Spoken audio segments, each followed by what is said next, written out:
Get ready? Start.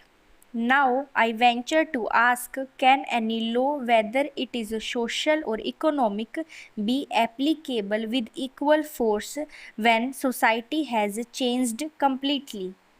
Let us take the India of 1,000 or 2,000 years ago.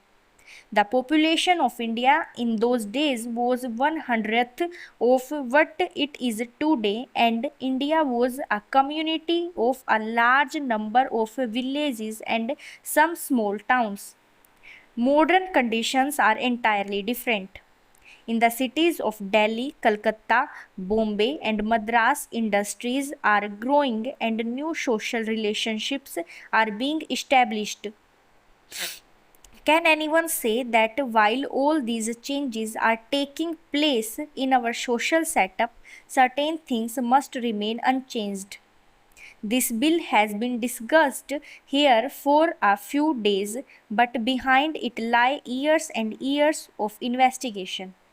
First, there was a committee which functioned for a number of years.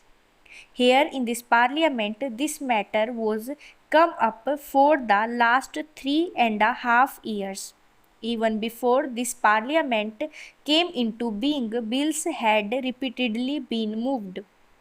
No subject, I take it, has been so much before the public and discussed so much as this particular subject of the reform of the Hindu law in regard to personal relationships. It was right that there should have been so much opportunity given for public consideration because it is an important measure. This morning, a fact came to my notice that in the small state of Saurashtra, one of our smallest states, one of our socially advanced states, if I may say so, there is on one average one suicide a day among the women because of maladjustments in human relationships. The figure was over 300 in a year. You can calculate the proportion it works out to in that state. These are authentic figures which the chief minister of that state gave me. This shows the maladjustment and the difficulties that the women have to face. I have no doubt that similar statistics may be collected from other parts of India. I had the privilege of listening to the speech of the honorable member opposite.